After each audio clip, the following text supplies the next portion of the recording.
आज का टॉपिक जो है डिटर्मिनेट से स्टार्ट कर रहे हैं। डिटर्मिनेट जो सिंपल सा टॉपिक है। सबसे पहले इसमें डिटर्मिनेट पढ़ा क्यों जाता है?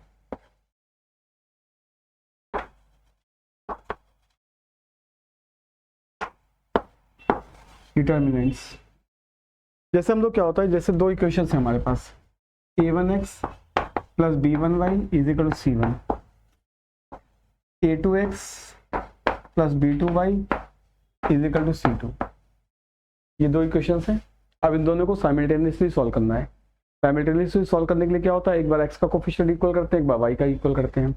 जैसे इसमें मल्टीप्लाई कर दें b2 से और इसमें मल्टीप्लाई कर दें b1 से, तो दोनों को सेपरेट कर दें आपस में, तो क्या आएगा a1 b2 minus a2 b1 x is equal to c1 b2 minus c2 b1। क्या आएगा? x की वैल्यू क्या आ गई इसकी, c1 b2 minus c2 b1 upon a1 b2। क्या गया? ऐसे y निकालने के लिए मल्टीप्लाई करेंगे ऊपर a2 से नीचे a1 से। जो first time this expression is written in the symbolic form,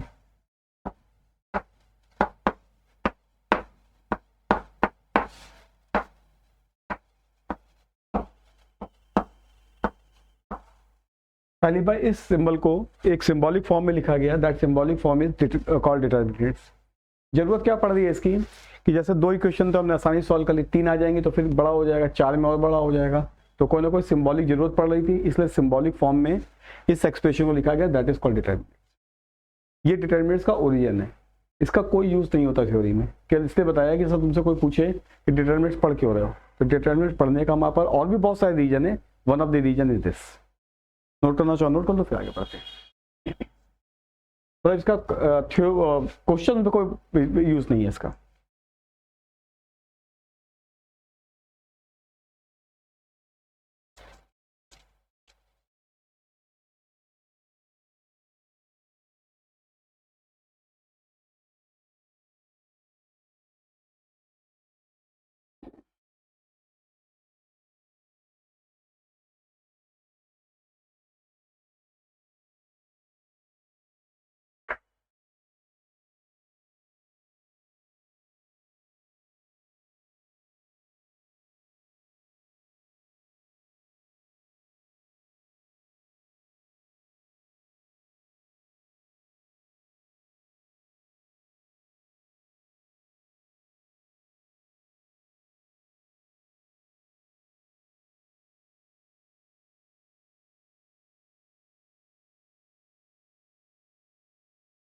ऐसे जब तीन इक्वेशन को सॉल्व करेंगे तो एक 3/3 का डिटर्मिनेंट मिलेगा।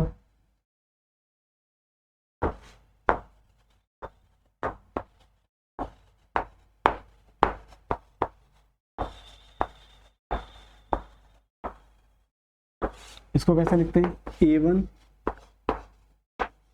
b2 c3 minus b3 c2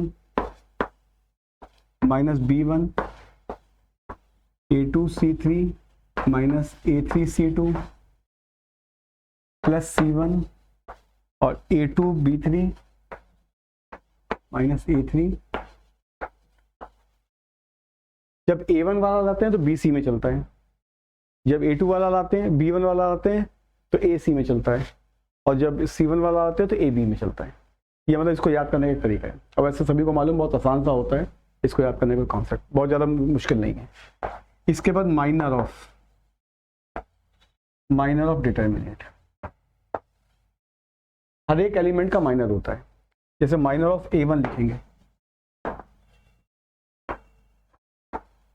तो a1 वाले रो कॉलम को हटा देंगे, a1 वाले रो कॉलम को हटा देंगे,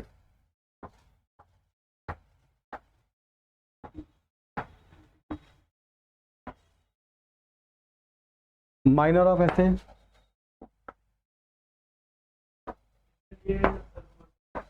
C2 हटा देंगे, C2 वाले रो कॉलम हटाएंगे, A1 B1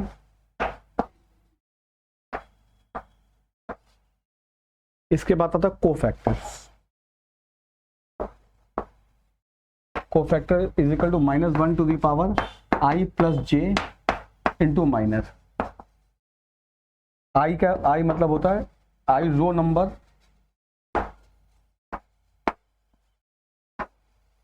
ऑफ एलिमेंट और j column number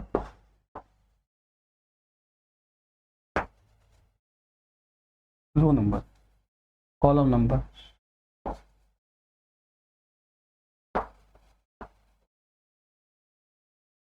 column number जैसे इसी में हमको ए वन का निकालना है, तो ए1 का हमको ए1 का कोफैक्टर निकालना है, कोफैक्टर ऑफ ए1।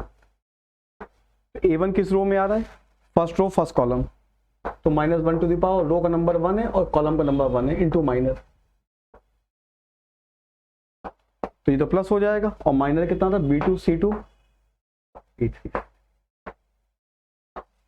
ऐसे ही कोफैक्टर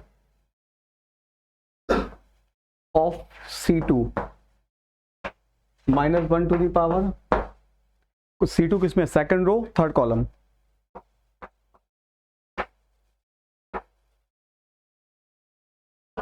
तो ये माइनस हो जाएगा। तो A1 B1 A3,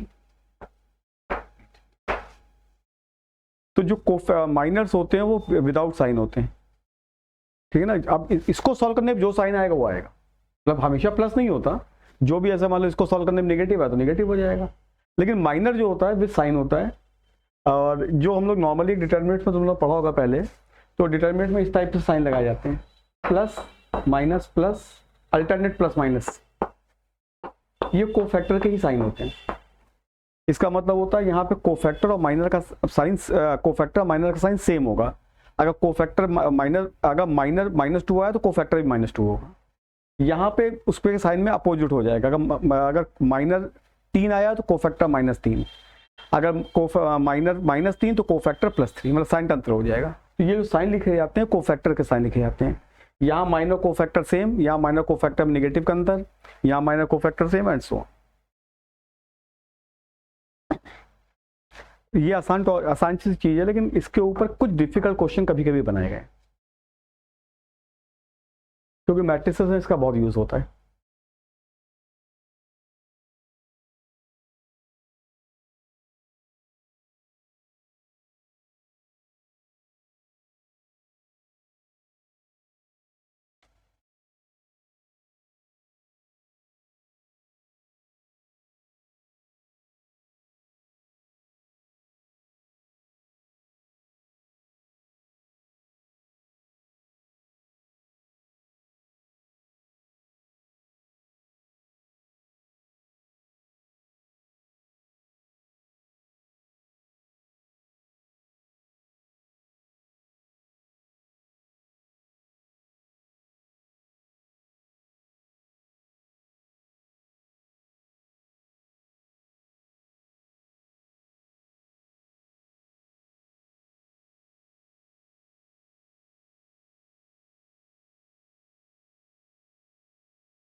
normal determinant को सिंबॉलिकली ऐसे लिखते हैं,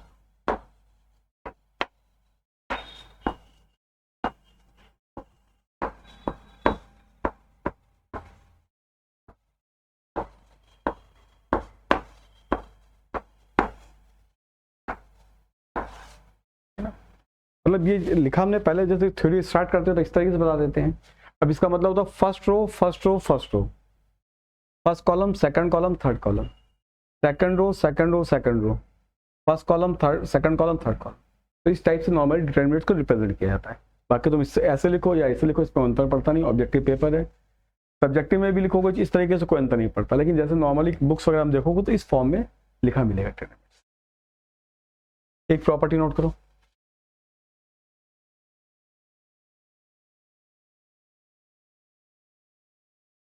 in any determinant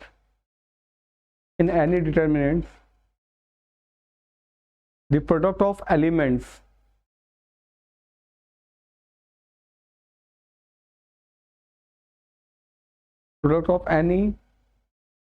in any determinant the product of elements of any row bracket में कॉलम लिख लो, ब्रैकेट में लिख लो चाहे ऑब्लिक करके लिख लो, एक ही बात है। कॉलम टू इट्स कोफैक्टर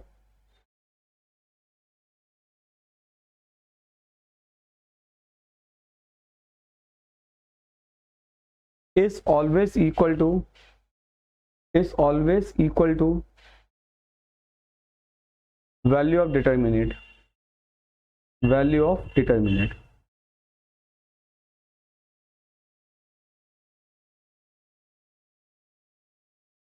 इसका मतलब ये A1 B1 C1 A2 B2 C2 A3 B3 C3, जो भी एक्सपेंशन लिखा था उस एक्सपेंशन को वैसे भी लिख सकते हैं।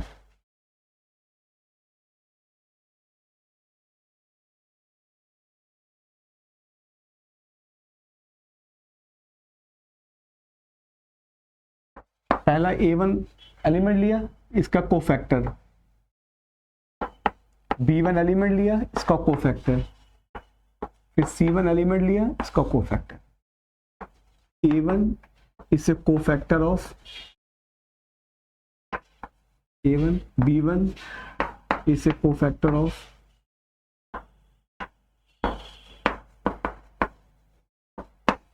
सभी का इस टाइप से कैपिटल लेटर में कोफैक्टर लिखा था, स्टैंडर्ड सिंबल्स होते हैं।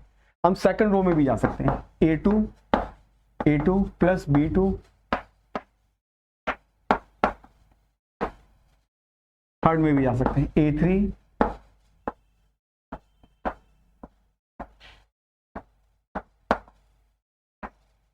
पहले फर्स्ट रो के रिस्पेक्ट में, फिर सेकंड रो के रिस्पेक्ट में, फिर थर्ड। यही सेम कॉलम में भी कर सकते हैं।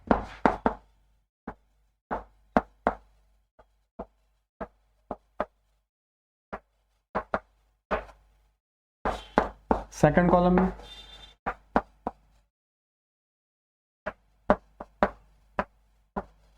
ऐसे थर्ड कॉलम।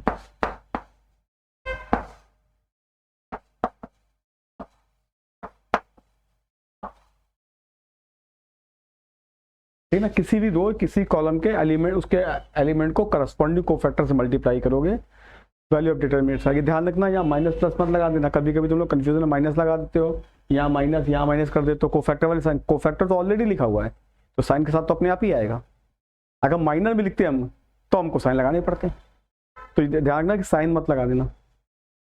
ये वैल्यू ऑफ डिटरमिनेंट्स होती है, इसी को मतलब एक्सपेंशन कह सकते हो, ये एक्सपेंशन ऑफ डिटरमिनेंट्स है।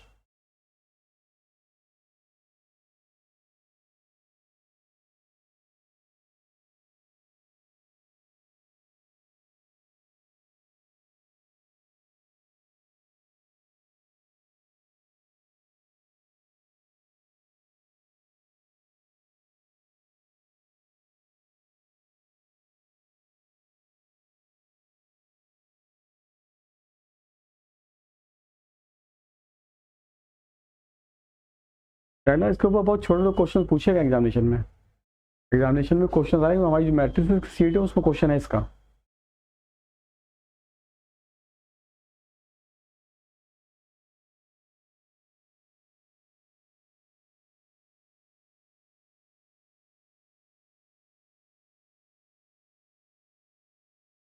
सेकंड प्रॉपर्टी लिखो इसका।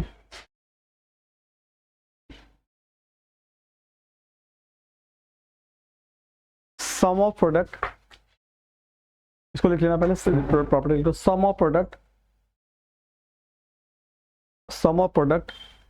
Of any row, sum of product of any row और कॉलम, या ब्रैकेट में कॉलम लिख लो, column with the cofactor of the corresponding row or column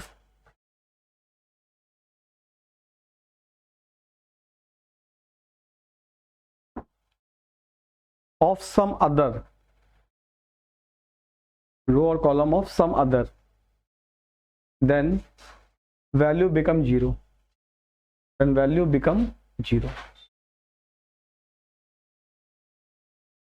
मतलब जैसे इसमें निकाला और डिटरमिनेट्स आएगा। अगर अब क्या होता है, जैसे पहली रो के एलिमेंट ले लें और दूसरी रो के कोफैक्टर ले लें, सिस्टमैटिक तरीके से, मतलब आर्बिट्री नहीं, कहीं दाएं बाएं कहीं नहीं, A1 के नीचे A2 वाला, B1 के नीचे B2 वाला, C1 के नीचे C2 वाला, तो इसकी वैल्यू, और ये किसी के लिए भी होता है, मतलब पहली रो ले लें, सेकंड कॉलम के कोफैक्टर ले लें, पहली रो ले लें, सेकंड रो के कोफैक्टर, पहली रो सेकंड थर्ड रो के cofactor, second row third row को cofactor, first column second column के कोफैक्टर, ऐसे कोई भी ले लेंगे, करस्पॉन्डिंग, आर्बिट्री नहीं। जैसे कहो कि हम ये अलग एलिमेंट लेंगे, ये कोफैक्टर लेंगे, ये एलिमेंट लेंगे, ये कोफैक्टर लेंगे, ये एलिमेंट लेंगे, ये कोफैक्टर लेंगे, तो फिर वैल्यू क्या आएगी मालूम नहीं। अगर सेम से मल्टीप्लाई करेंगे तो डिटरमिनेंट्स की वैल्यू, दूसरे से मल्टीप्लाई करेंगे तो 0, आर्बिट्री मल्टीप्लाई करोगे तो कोई वैल्यू आएगी, उसके जो क्वेश्चन दिया उसके हिसाब से वैल्यू आएगी। ये भी एक बहुत इंपॉर्टेंट प्रॉपर्टी है, कई बार पूछी गई एग्जामिनेशन ऑब्जेक्टिव में, डिटरमिनेंट्स के। मैट्रिक्स के बाद पढ़ाते हैं वो, उसके हिसाब से हम लोग का शुरू से सिस्टम है। जेई का सिलेबस जो रहा है उसमें पहले डिटरमिनेंट लिखते हैं, इसके मैट्रिक्स लिखते हैं।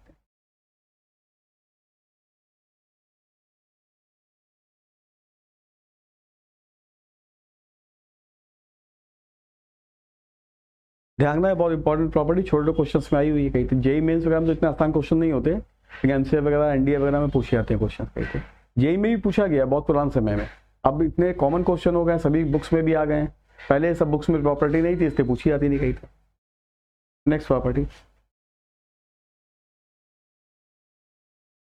The value of determinant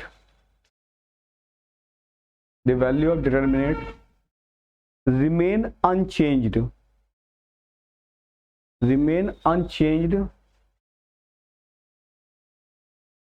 by changing row or column, by changing row and column,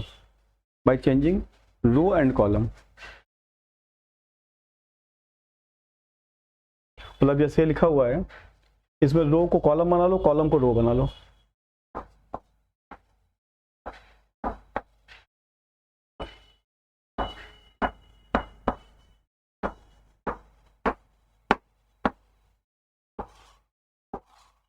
कोई चेंज नहीं आएगा।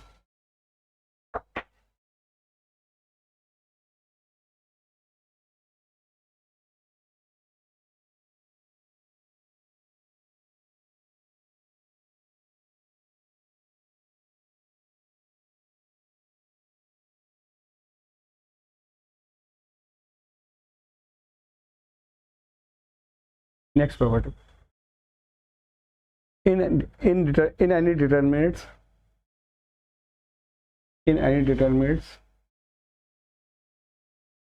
if two rows rows bracket में columns are interchanged,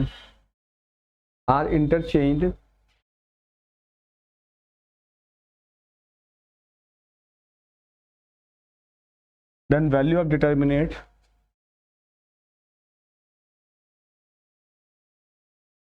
change to minus of the previous,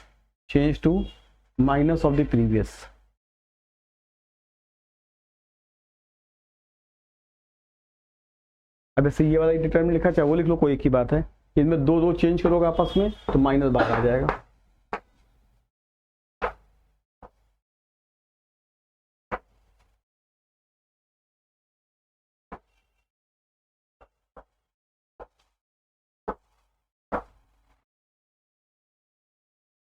column change करोगे तो भी minus आ जाएगा।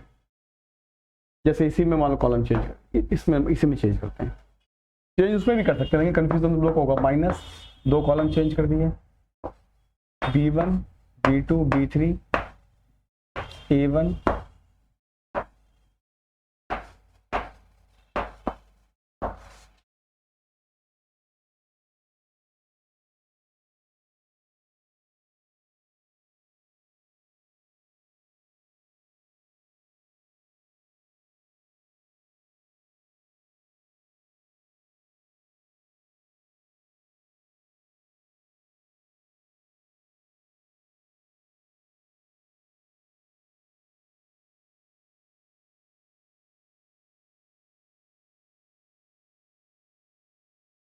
Next property,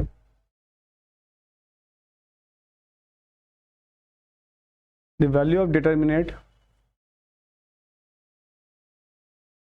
the value of determinant is 0, value of determinant is 0 if any two row or column are identical.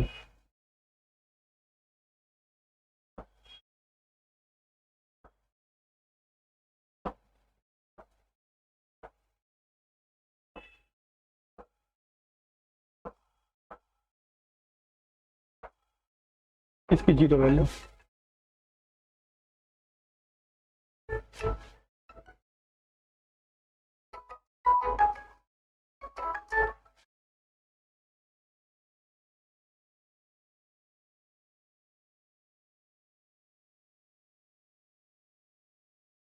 अगर दो column भी कर देंगे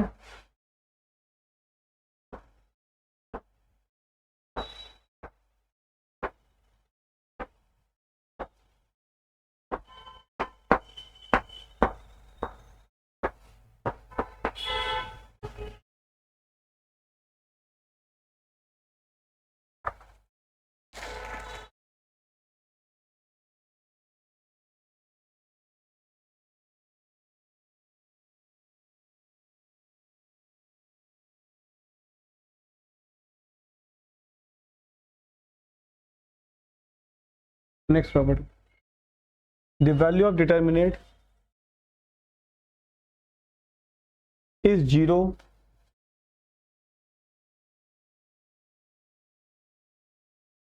if any of row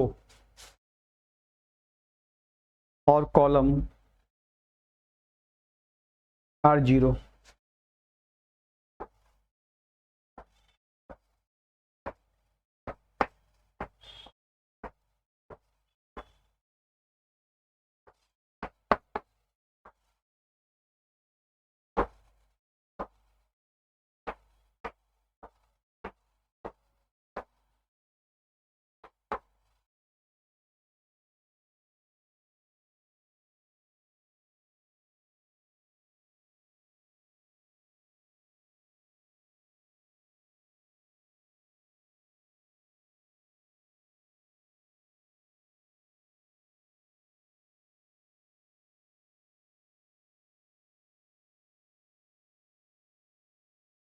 Next property,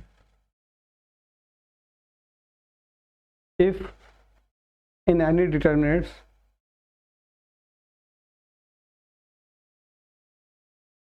comma any row or column, any row or column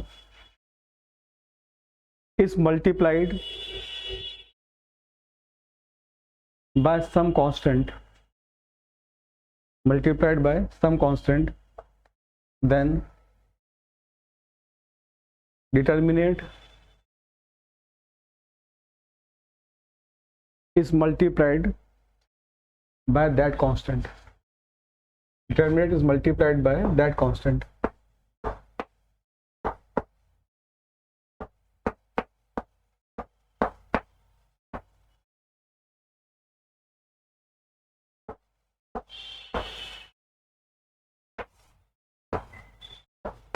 के बाहर आ जाएगा इसका।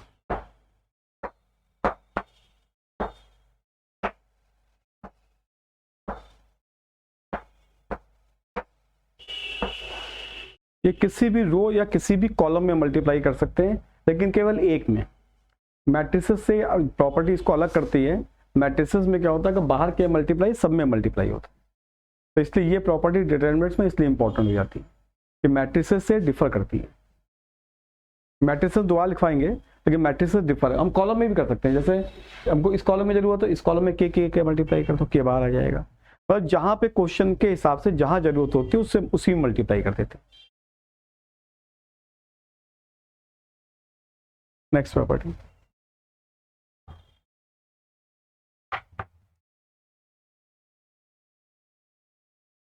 if each element of a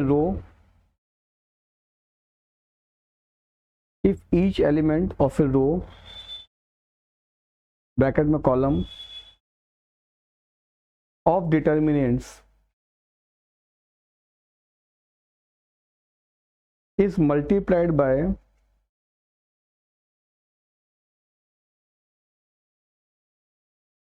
this sum constant,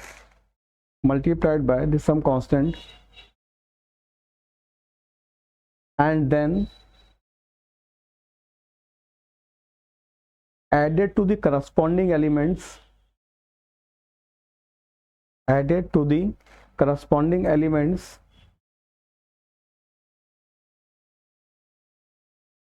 of some other row or column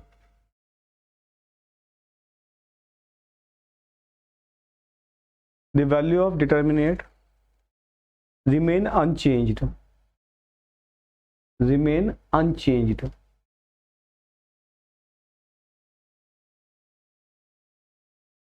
अब जैसे ये डिटरमिनेंट बना हुआ है,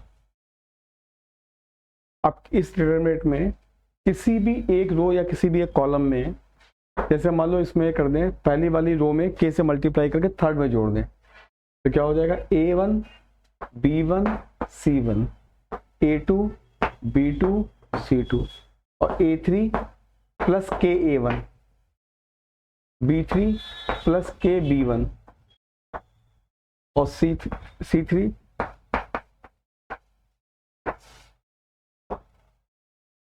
पहली रो में के से मल्टीप्लाई किया। यहाँ ना के से मल्टीप्लाई शो करना है, ना बाहर के मल्टीप्लाई करना है।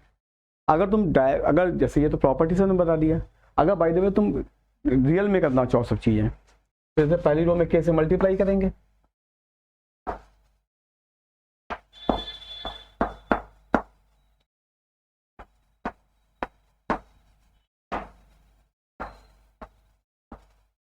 अभी प्रॉपर्टी बताई थी, मल्टीप्लाई किया तो 1/k भी करना पड़ेगा, तभी बैलेंस होगा। अब थर्ड रो में जोड़ दो इसको ले जाके,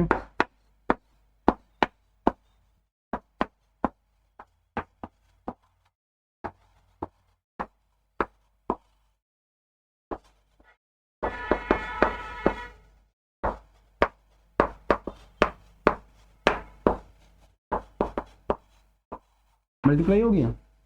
अब पहली रो से के कॉमन ले लो,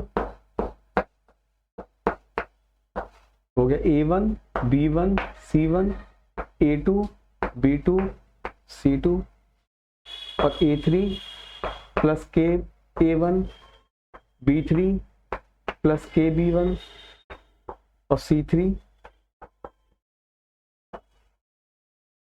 तो मतलब हम डायरेक्ट भी कर सकते हैं, लेकिन ये किया नहीं जाता है, ये ऐसे ही जाता है। किसी एक रो में के से मल्टीप्लाई किया, थर्ड में जोड़ दिया, सेकंड में जोड़ दिया, या कॉलम में किया। हमने इसलिए दिखा दिया कि ये ऐसे करते हैं, तो आता वही सेम चीज है, तो अंतर नहीं पड़ता, लेकिन हमेशा करना ऐसे चाहिए। इसको फॉल्स मल्टीप्लिकेशन भी बोल सकते हो, मतलब मल्टीप्लाई करके हमने दूसरे में ऐड कर दिया, सब्ट्रैक्ट कर दिया। सब्ट्रैक्ट भी कर सकते हैं, मल्टीप्लाई नहीं होती दो रो। चाहो कि पहली रो को दूसरी रो से मल्टीप्लाई कर दो, वो नहीं होता।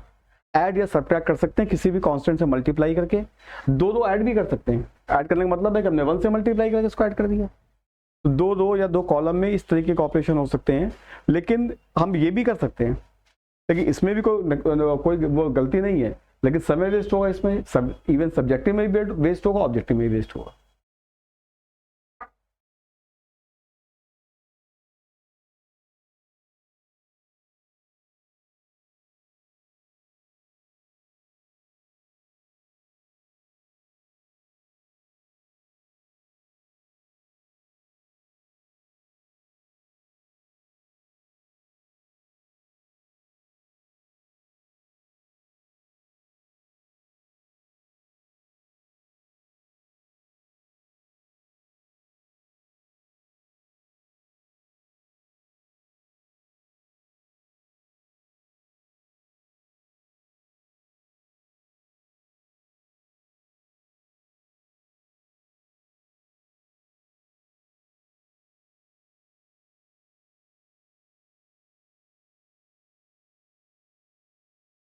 अभी कुछ एग्जाम्पल्स करने जा रहे हैं।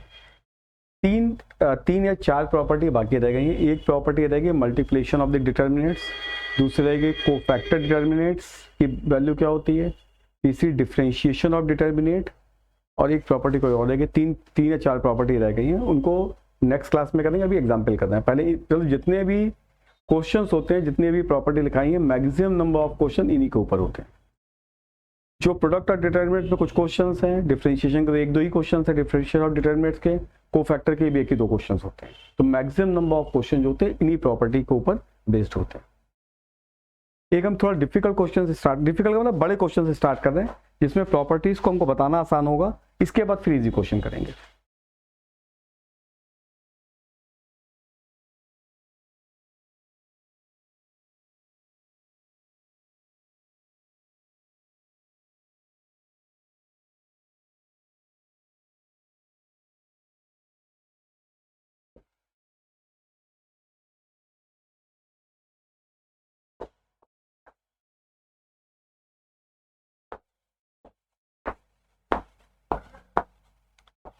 अभी हम कॉन्सेप्ट की वजह से कुछ बड़ा क्वेश्चन लेके चल रहे हैं, ठीक है ना।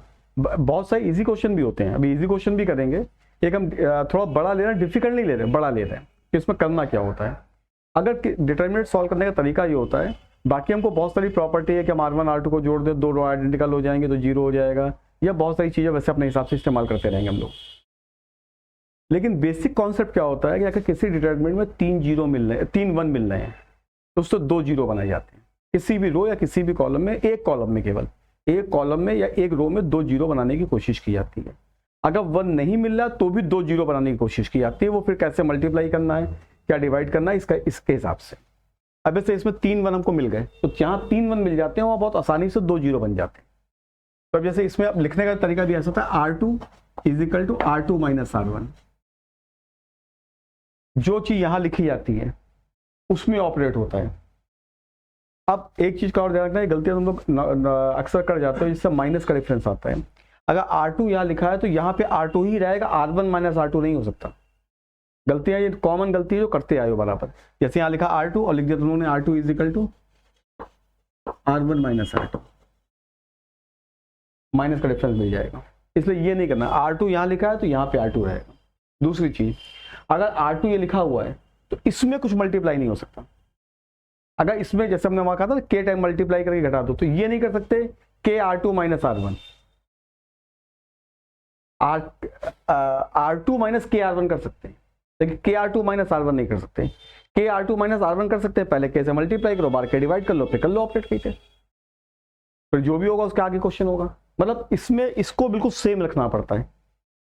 ध्यान रखना, ये गलती कॉमन गलती होती है तुम लोग के एग्जामिनेशन में, जिसकी वजह से आंसर में या तो नेगेटिव डिफरेंस आता है या मल्टीपल डिफरेंस आता है। तो ये मतलब ये इसलिए बताते आते हैं कि ये जो हम लंबा समय पढ़ाते हो रहा है, इस टाइप की गलती हमने नॉर्मल स्टूडेंट में देखी है जो एग्जामिनेशन में करके आते हैं। और प्रॉब्लम ये होती है ऑप्शन मिल जाता है नीचे। तो पहले k R2 is equal R2 minus R1, और दो ऑपरेशन एक साथ कर सकते हैं। R3 माइनस R1 करें चाहे R3 माइनस R2 करें, इसका अंतर नहीं पड़ता। लेकिन R3 माइनस R1 कर लें चाहे R3 माइनस R2 कर लें, 2 0 बनाने, 2 0 बन जाएंगे।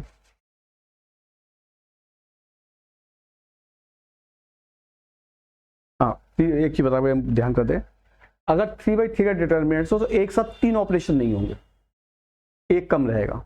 तो आपको R3 माइनस R2 कर लें, फिर R2 is equal to R3 minus R2 कर लें, फिर R3 is equal to R3 minus R1 कर लें, तो सब जीरो हो जाएगा पूरा। ये भी, ये इससे घटाओ, ये इससे घटाओ, ये इससे घटाओ, तो हमेशा जीरो बन जाएगा। तो अगर 3/3 का डिटर्मिनेंट तो 2 ऑपरेशन एक साथ होंगे, मतलब 2 ऑपरेशन एक साथ हो सकते हैं, एक भी हो सकता है, 3 नहीं होंगे एक साथ। तो अभी कितना हुआ, ए इसको तो ऐसे लिख दिया। अब R2 में R1 को माइनस किया तो 1 माइनस 1 जीरो हो गया, ये B माइनस ए हुआ, ये B square minus a square हो गया। इसमें इसको जीरो की घटाया C माइनस ए,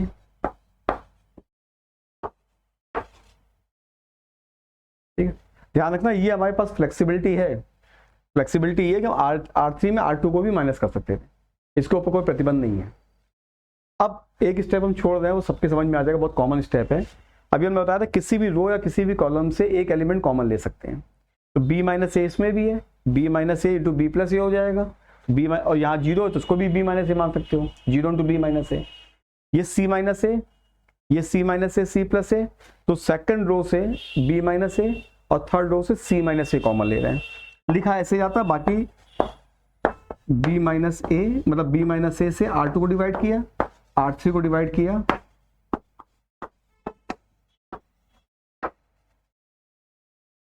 ऑब्जेक्टिव में कुछ भी लिखो, सब्जेक्टिव में अगर लिखना नहीं आ रहा है तो सीधे से लिख देना B minus A is common taken from R2, मतलब गलत ना हो जाए, इसमें B minus a into R2 मत लिख देना। नॉर्मली क्या होता है B minus a into R2 लिख देते, तो क्या ऑब्जेक्टिव में फर्क नहीं पड़ता, तुमको जो कॉमन लेना वो ले लिया कॉमन, लेकिन सब्जेक्टिव में फर्क पड़ जाता है। और जब भी क्वेश्चन प्रैक्टिस के लिए करना, ऑब्जेक्टिव में भी करना, जो भी क्वेश्चन प्रैक्टिस के लिए करना हमारी शीट से या बुक से, ये लिखते जाना ऑपरेशन, क्योंकि कॉपी में बाद में समझ में नहीं आया किया क्या था वहाँ। अभी तो तुमने कर लिया बिना, ये सब बिना लिखे हुए, जब बाद में रिवाइज करोगे तो मालूम नहीं पड़ेगा किसको क्या किया था। तो बिल्कुल सिस्टमेटिक तरीके से लिख के करना, ये नहीं कि जल्दबाजी में सोचो कि शॉर्टकट मार दो, नहीं कर दो। हाँ एग्जामिनेशन में कर देना, मत दिखता वहाँ पर, तो वहाँ तुमको एक ही बार करना है, यहाँ तो रिवाइज भी करना पड़ेगा ना बाद में, तो बाद में केवल डिटर्मिनेंट बने वो समझ नहीं आया किसमें क्या किया था। तो B माइनस ए कॉमन आ गया बाहर, और C माइनस ए बार कॉमन आ गया। 1 ए स्क्वायर, 0 1 B प्लस ए और 0 1 C प्लस। आप ध्यान देना कि वो हम यहाँ पे भी कर सकते रहे, यहाँ पे बता रहे हैं जो चीज करने आ रहे हैं, किसी भी रो या किसी कॉलम में 2 जीरो आ जाए, उन 2 जीरो को मिला के लाइन खींचेंगे जहां तक एलिमेंट नॉन जीरो है, उन 2 जीरो को मिला के एक लाइन खींचेंगे जहां तक एलिमेंट नॉन जीरो, उसके परपेंडिकुलर घुमा देंगे इसके बाद। जैसे यहां से 2 जीरो मिलाए और जहां नॉन जीरो आया वहीं से परपेंडिकुलर घुमा दिया, और ये एलिमेंट अपने कोफैक्टर साइन के साथ बाहर आएगा। अगर 1 है तो ऑब्वियस 1 ही आएगा। जैसे अब ये मान लो लिखा हूं, यहाँ कुछ लिखा हो, यहाँ 0 आ जाए, यहाँ मान लो 2 आ जाए, यहाँ 0 आ जाए, यहाँ कुछ लिखा हो 3/3 का। अब इसमें 2 जीरो आ गए तो 2 जीरो मिलाएंगे, और जहां से नॉन जीरो वहां से 90 डिग्री कट कर देंगे, और ये एलिमेंट बाहर आएगा अपने कोफैक्टर साइन के साथ, और बाकी जो बचेगा उसको लिख देंगे। तो यहाँ पे क्या हुआ, ये 2 जीरो मिलाए, ये ऊपर जा कटा, इसके 90 डिग्री कट गया, इसीलिए हमने बीच वाला लिया है। अगर यहाँ पे 2 आ जाएगा मतलब बीच में आ जाए तो फिर 2 जीरो मिलाएंगे और ये कट जाएगा, और ये इसका कोफैक्टर साइन प्लस होता है, बाकी जो बचेगा बचा हुआ है। इसीलिए हमने यहाँ वाला एलिमेंट लिया था, इससे हम कोफैक्टर साइन का बता पाए कॉन्सेप्ट। अब ये बचा B minus a, C minus a, और ये बच गया 1 B प्लस ए, 1 C प्लस। कट गया ऐसे। अब इसको हम सीधे क्रॉस मल्टीप्लाई करके सॉल्व कर सकते हैं, और R2 माइनस R1 फिर से भी कर सकते हैं, लेकिन इतना आसान है इसलिए करते नहीं है। तो क्या हो गया, B minus a into C minus a, और ये क्रॉस मल्टीप्लाई, तो मल्टीप्लाई से करो, C plus a minus of, ये हो गया B minus a, C minus a, और ये आ जाएगा C माइनस बी। एक माइनस इससे कॉमन ले लो, इससे माइनस कॉमन ले लो, a minus b, b minus सी,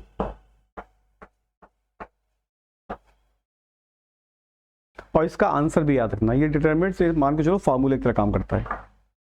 ये determinants 1 1 1 A B C, A square B square C square, ये एक फॉर्मूले की तरह भी काम करता है, क्योंकि बहुत सारे क्वेश्चन में यूज किया जाता है। और सब्जेक्टिव में तो फिर भी शो कर कर दिखाना पड़ेगा, ऑब्जेक्टिव में तो मालूम है सीधा आंसर लगाओ।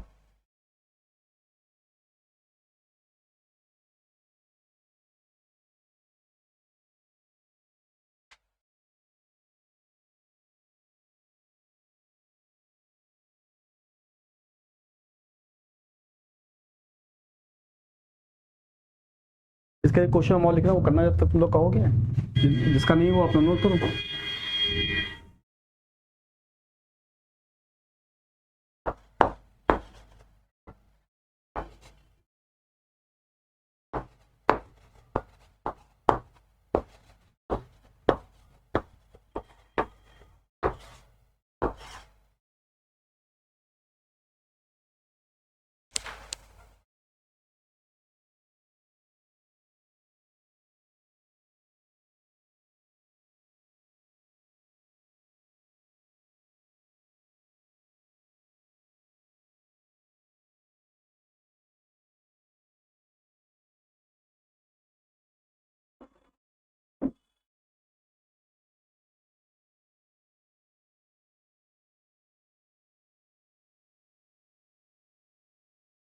सेम मेथड है क्वेश्चन में, R2 minus R1, R3 minus R2, और सेम स्टार्ट कर दो।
तुम लोग सॉल्व करते हो, हम इधर सॉल्व कर दिया, समय बचेगा कहीं करना। अब तुम लोग अपना करो, इसमें अभी देखने की जरूरत नहीं है।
ये कैंसिल हो जाएगा इससे। अब इसको एक बार फिर से R2 माइनस R1 कर लेना तो थोड़ा आसान हो जाएगा। क्रॉस मल्टीप्लाई भी कर सकते हैं, क्रॉस मल्टीप्लाई थोड़ा बड़ा मल्टीप्लाई करना पड़ेगा।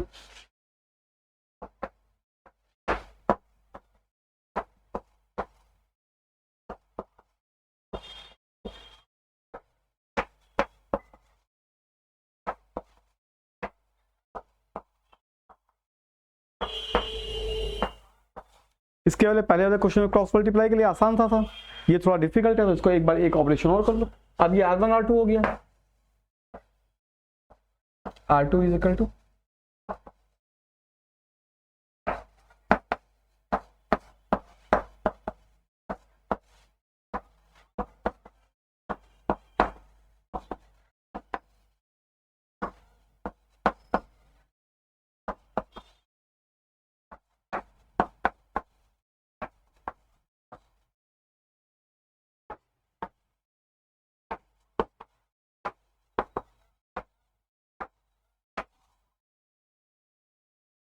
ए से कैंसिल हो गया, इधर ए स्क्वायर कैंसिल हो गया,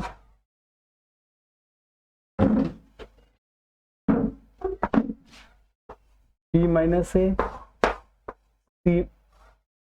सी माइनस ए, ये हो गया बी प्लस ए, ये सी माइनस ए, ये B square plus A B plus A square ऐसे ही रहेगा। इसमें सी स्क्वायर और बी स्क्वायर एक साथ ले रहे हैं और इसको एक साथ ले रहे हैं।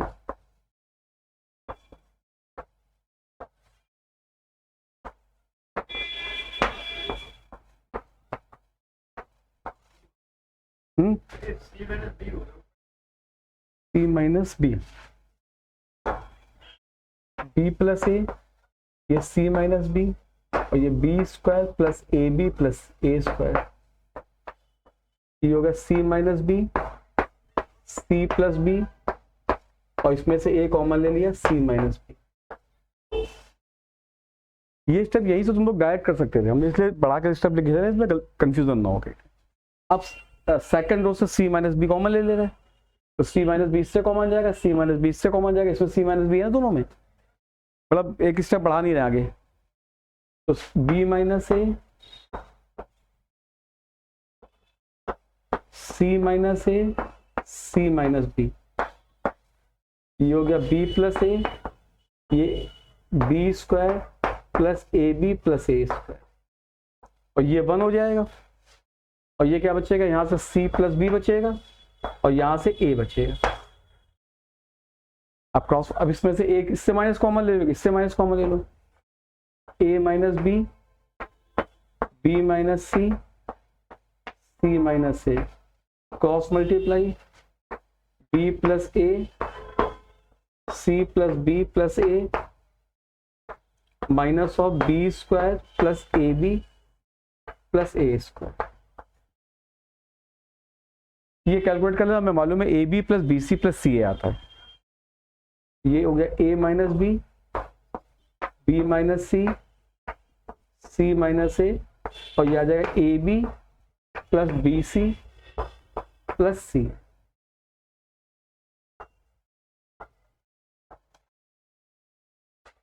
मतलब पूरा मल्टीप्लाई करना पड़ेगा, कोई इसका बहुत शॉर्टकट नहीं जुगाड़ है, पूरा मल्टीप्लाई करोगे तो आप पूरा निकल के आएगा a B plus b c plus c. इसका भी आंसर याद रखें, ये 2 क्वेश्चन के आंसर याद रखे जाते हैं क्योंकि एग्जामिनेशन में बहुत हेल्प करते हैं। 1 1 1 A B C, A square B square C square का a minus b minus c minus a, इसमें a square B square C square, a cube b cube c cube, तो a minus b minus c minus a into a B plus b c plus सी।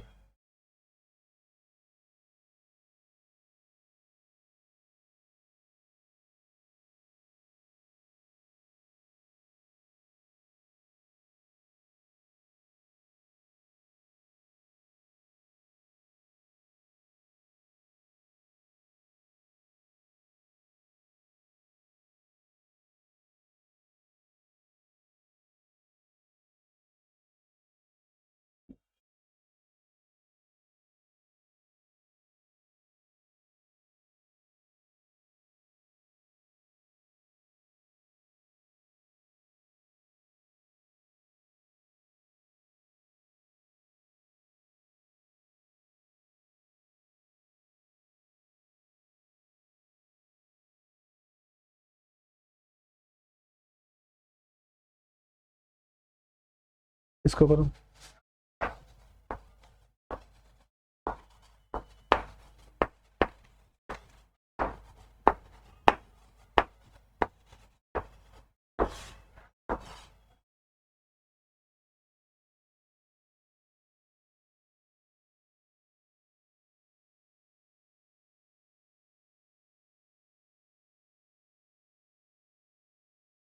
हो गया ना, photo खींच लिया ना।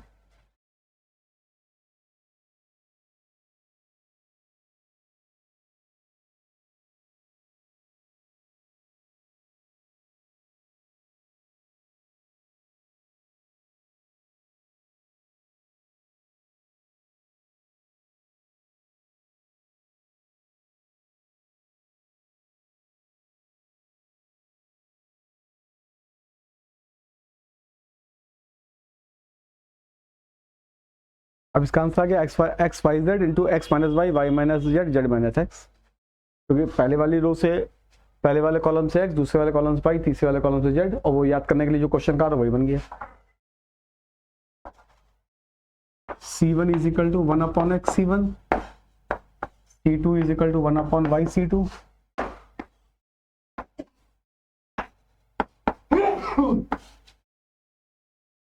X Y Z common, 1 1 इससे पहले x common लिया था, 1x x square, 1y Y square और 1z जेड स्क्वायर। इसलिए मैं पहले 1 1 1 हटा दिया कि जो सिस्टमेटिक लिया है, इससे x कॉमन लिया, इससे y, इससे z।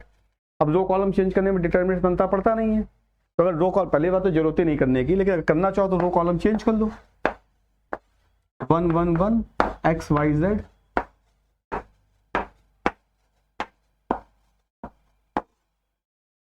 अभी जो पहला एग्जांपल कराया था 1 1 1 A B C, A square B square C square,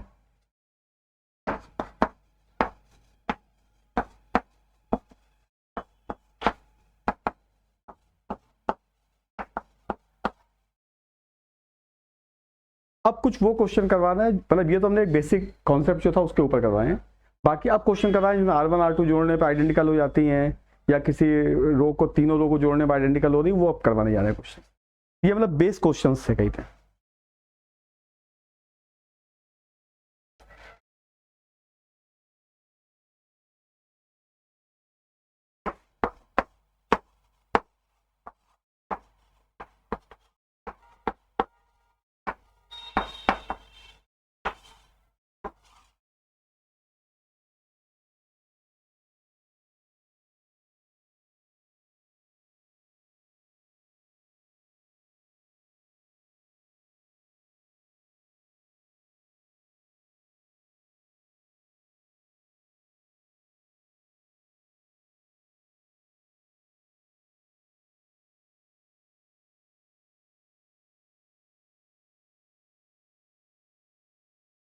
इसमें सीधे सीट जोड़ दो, कहते माइनस वाला वन चेक नहीं लगाना कॉन्सेप्ट, मतलब वो माइनस से भी कर सकते हैं, R2 minus R1 R3 minus R1 वाला जो पहले किया था।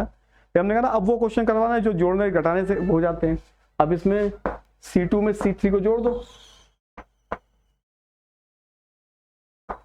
तो 1 1 1 A plus B plus c, b plus c plus a, c plus a plus b, और b plus c plus a plus b. अब R2 से कॉमन ले लो, R2 is equal to 1 upon a plus B plus c, तो बन जाएगा 1 1 1 1 1 1 b plus c plus a, और इधर ब्रैकेट में ये दो आइडेंटिकल हो गई, वैल्यू बिकम 0, दो आइडेंटिकल हो गई ऐसी, ए प्लस बी प्लस सी में 0 से मल्टीप्लाई करो 0 आ जाएगा। और वो R2 माइनस R1 वाले मेथड से कर सकते हो, उससे भी आएगा, ऐसा नहीं उससे नहीं आएगा, लेकिन उससे बड़ा हो जाएगा। तो ये पहले क्वेश्चन में स्टार्ट करने से पहले देख लेते हैं कुछ करने से हिसाब बन रहा है कि नहीं बन रहा, अगर बन रहा तो वैसे करो, अदरवाइज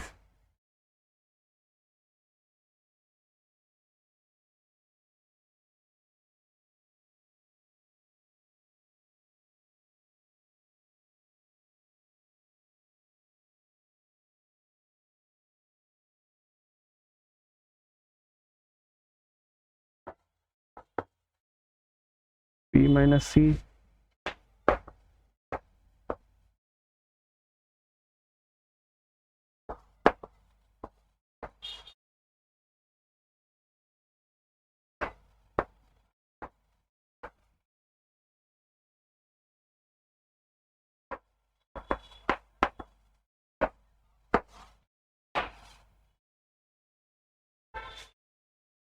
जीरो। अब इसमें R1 plus R2 plus R3 कर लो या C1 plus C2 plus C3 कर लो, कोई भी कर लो, एक रो पूरी जीरो हो जाएगी या एक कॉलम जीरो हो जाएगा।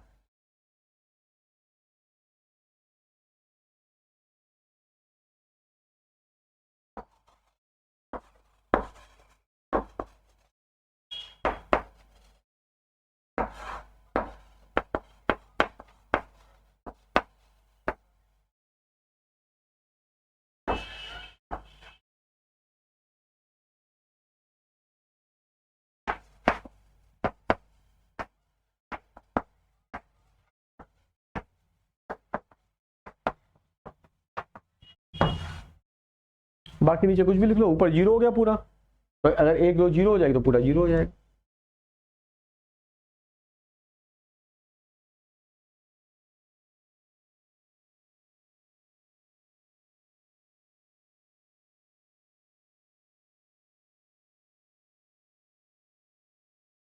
क्लियर हो ना ये?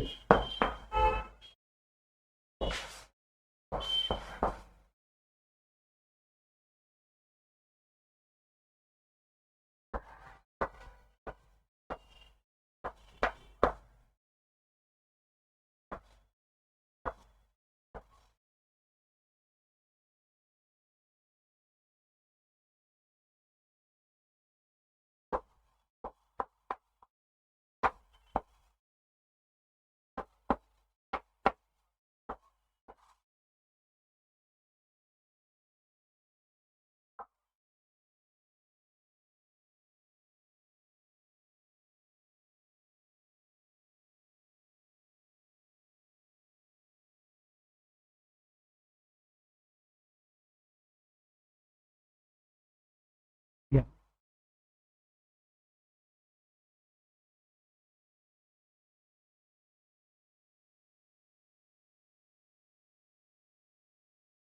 अब थर्ड कॉलम में आपस में मल्टीप्लाई कर लो गए थे, और इसके बाद C2 के साथ ऐड कर लो, इसका जीरो है, 1 1 1, और ये BC CA AB, और ये AC plus AB, BC plus BA, और CA प्लस,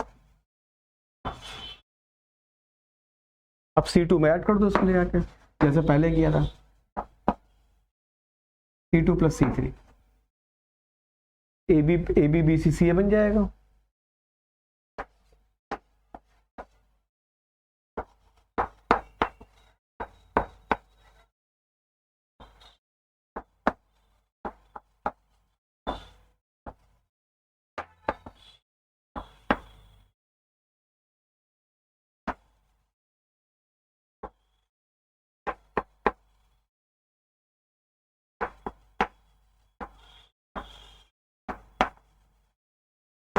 इसको बाहर निकाल लेंगे,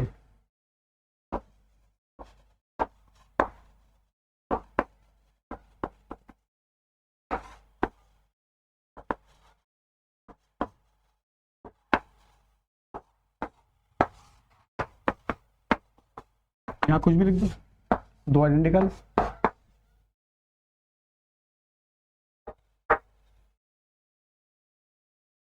नेक्स्ट एग्जांपल,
अब इसमें पहले C1 plus C2 plus C3 कर लो, और sorry R1 plus R2 plus R3।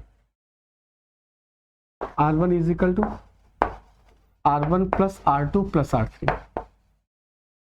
A minus B minus C plus 2B plus 2C, 2A plus B minus C minus A plus 2C, और 2A plus 2B plus C minus A minus B।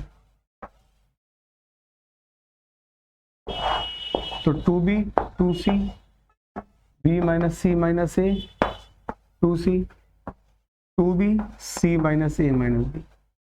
First में A plus B plus C बन गया पूरा। First row में A plus B plus C, A plus B plus C और A plus B plus C।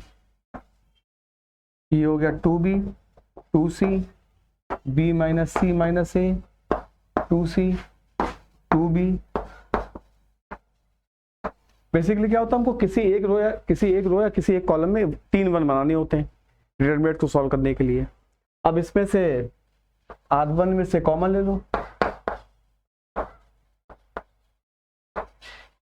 ये भी कम हो जाएगा, 1 up A plus B plus C,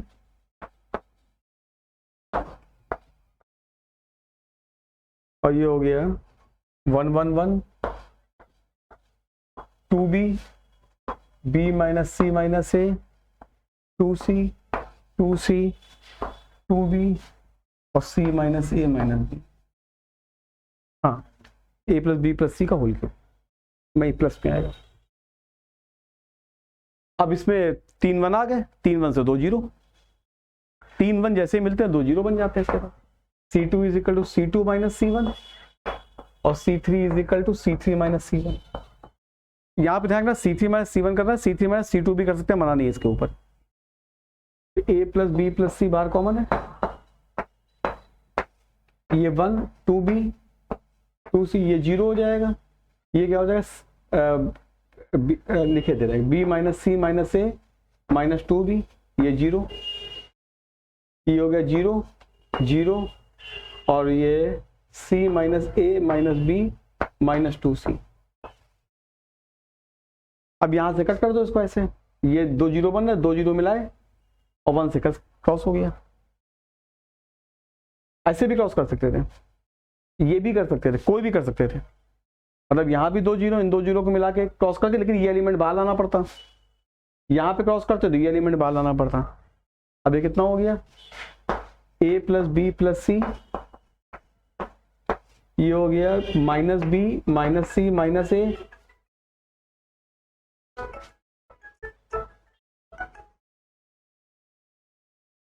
minus B minus C minus A 0 और 0 minus C minus B minus A। Cross multiply कर लो इसको,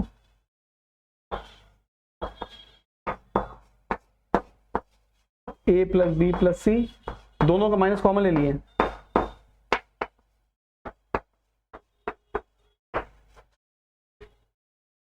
एक minus से और इससे माइनस दोनों कॉमन, तो माइनस माइनस प्लस हो जाएगा।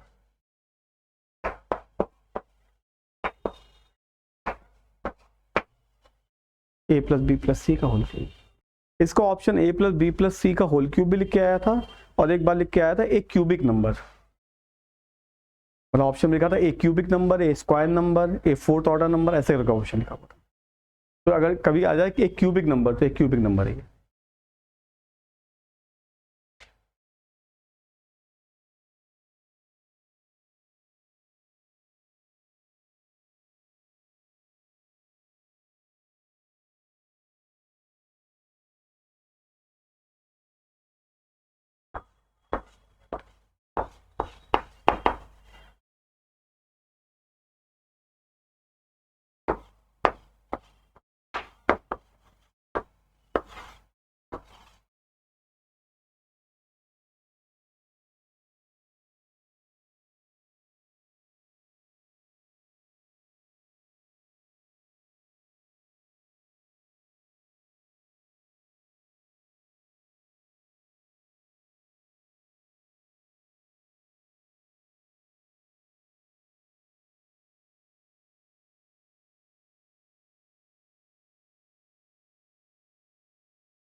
X Y.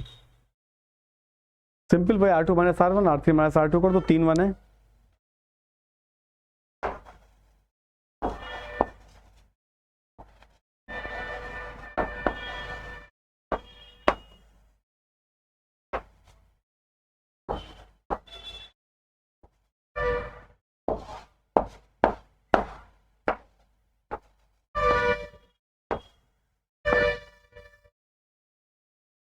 ये क्रॉस कर दो ऐसे।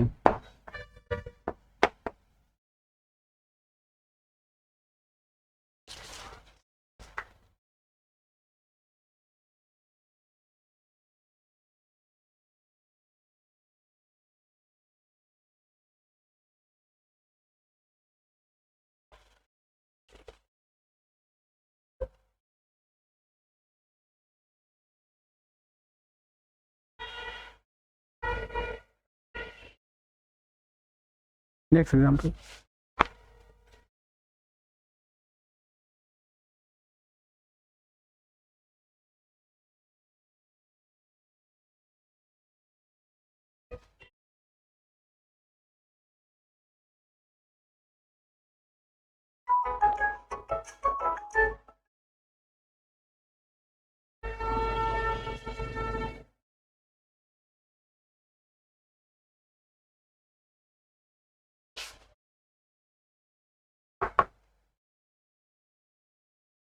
एग्जाम्पल लिख रहे थे, c a minus a plus b minus a plus c minus b plus A b b minus b plus c minus c plus a minus c plus b और 3C।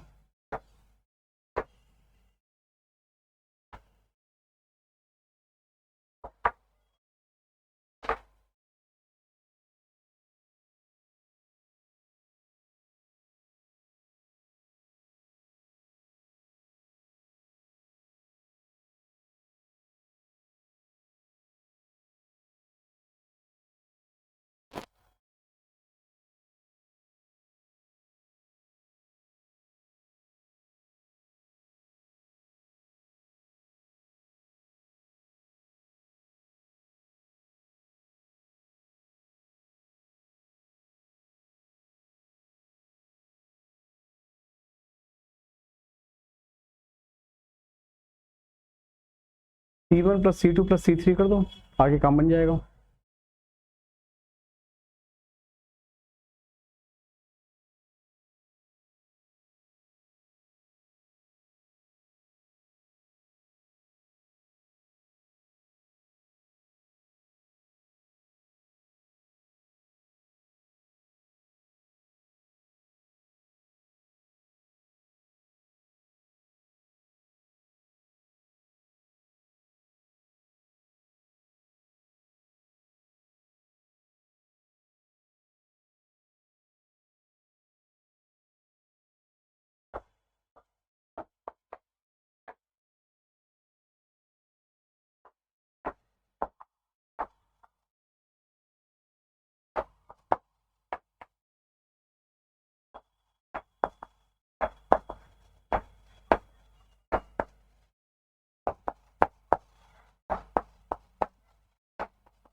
First column से a B c common, a plus B plus C common आ जाएगा।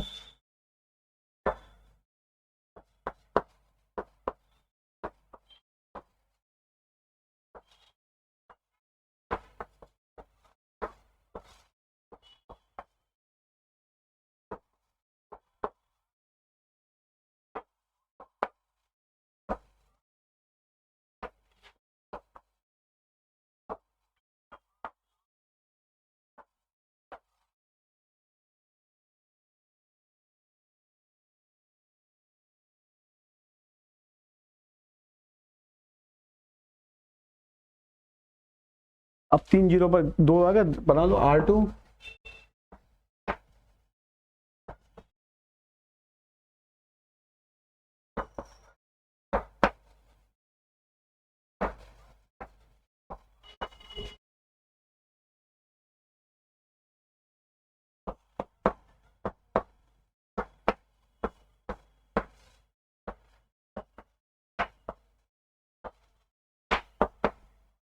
अब एक step छोड़ के लिखे थे R2 में R1 को माइनस करेंगे तो कितना हो जाएगा, 2b माइनस ए आ जाएगा, 2b प्लस ए,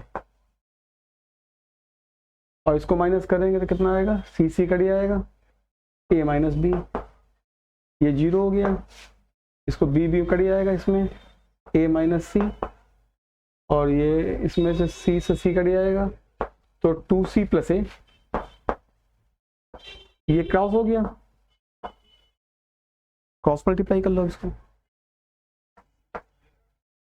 आंसर में 3 आ रहा मल्टीपल, हाँ 3 times, a plus B plus c, और ये हो गया 2b plus a, 2c plus a minus a plus c, a minus c, और ए माइनस बी।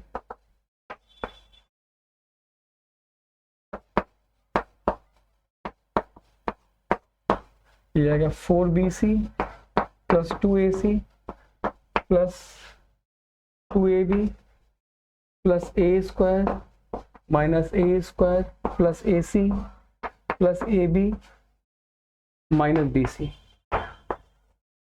तो एक bc इससे कैंसिल हो गया, 3 बच जाएगा, ये ए स्क्वायर से ए स्क्वायर कैंसिल हो गया, बाकी सब एक एक जुड़ जाएंगे, 2ac है, एक ac 3ac, या 2ab है, एक ab 3ab, तो 3 कॉमन ले लो बाहर,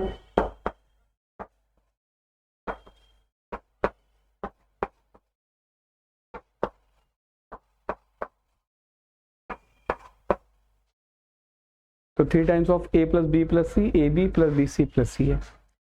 ये क्लास यहीं पे एंड कर रहे हैं आज के, बहुत बेसिक क्वेश्चन कराए हमने, डिफिकल्ट क्वेश्चन एक भी लिए ही नहीं आज, ठीक ना, पहला क्लास था इसलिए पहले क्लास में पहले बहुत बेसिक क्वेश्चन कराए हैं, इसके बाद डिफिकल्ट क्वेश्चन आते हैं, ऐसा नहीं कि इतने ईजी आते हैं। अभी हमने ये बताया था कि कैसे हम डिटरमिनेंट सॉल्व करते हैं, मतलब 1 1 1 कैसे बनाना है, या 1 1 1 दिया तो हमको कैसे सॉल्व करना है, 1 1 1 नहीं दिया तो कैसे 1 बनाना है। अभी ऐसे भी क्वेश्चन आएंगे जहाँ पर इस तरीके से कॉमन होगा ही नहीं, जैसे a plus B plus C common 3 1 बन रहे हैं, नहीं होगा कॉमन, तो फिर उसका हिसाब दूसरा किया जाता है, उसमें a से मल्टीप्लाई करते हैं, किसी में b से करते हैं, फिर c से करते हैं, फिर a b c कॉमन लेते हैं। इस टाइप से और भी क्वेश्चंस हैं जो कि डिफिकल्ट क्वेश्चंस होते हैं। तो अभी बेसिक बताया है, कुछ क्वेश्चंस अपना करना, बुक से करने की कोशिश करना, अगर तुम लोगों के पास 12th की बुक हो तो उसको करना, कहते हैं 12th की बुक बहुत अच्छी किताब है, इसमें चाहे वो तुम्हारे IC बोर्ड की हो चाहे CBSE बोर्ड की हो, कॉम्पिटिटिव एग्जामिनेशन वाली बुक जो बुक आती हैं ऑब्जेक्टिव वाले, उनको बाद में करना, उनसे कॉन्फिडेंस नहीं आएगा।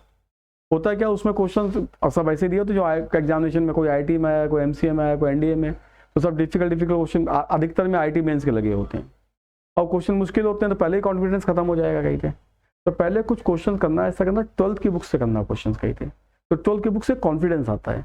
और 12th की बुक में अगर 12th की बुक से को एक्सरसाइज ना करना तो एग्जाम्पल ही कर लेना, कहीं एग्जाम्पल से काम हो जाता है पूरा। एग्जाम्पल बहुत दिया, NCERT नहीं, NCERT की किताब बहुत अच्छी है लेकिन प्रैक्टिस के लिए अच्छी नहीं है, क्योंकि उसमें क्वेश्चन लिमिटेड होते हैं, उसके 20 क्वेश्चन दिए होंगे, 20 क्वेश्चन ऐसे दिए होंगे जो कोई सॉल्व ही नहीं होंगे, उसमें आ दिया जाता। तो हमारा मतलब बताने का, डिटरमिनेंट बहुत आसान टॉपिक है, जब तक कॉन्फिडेंस नहीं बनेगा, जब तक एग्जामिनेशन निकलता नहीं है। डिटरमिनेंट एक ऐसा टॉपिक है, आसान है और एग्जामिनेशन होता भी नहीं है, तो इसलिए कॉन्फिडेंस बनाना जरूरी है। जैसे हम शीट अभी दे दें तुमको, शीट में क्या वो ठीक है, हमारे कुछ क्वेश्चन शुरू के 10-12 क्वेश्चन के आंसर 0 हैं, R1 प्लस R2 करोगे, R1 plus R2 plus R3 करोगे, C2 माइनस C1 करोगे, सब 0 0 आते आएंगे। लेकिन कॉन्फिडेंस बनाने के लिए एक ऐसी किताब होनी चाहिए जो प्रॉपर तरीके से हो। तो 12th की बुक जरूर करना, 12th की बुक के क्वेश्चन तुम पूरे कर सकते हो, मतलब पूरे का मतलब जितनी प्रॉपर्टी में बताई है उतनी ही प्रॉपर्टी पे क्वेश्चन होते हैं। एक आध क्वेश्चन प्रोडक्ट ऑफ डिटरमिनेंट्स का होगा, डिफरेंशिएशन का एक भी नहीं होगा उसमें। IC बोर्ड में एक साथ क्वेश्चन लगा हुआ है डिफरेंशिएशन का, और को फैक्टर वाले एक भी क्वेश्चन नहीं है, तो वो तो हम नेक्स्ट क्लास में करेंगे। लेकिन अभी 12th की बुक करना, ठीक है, यहीं पे एंड करते हैं इसको।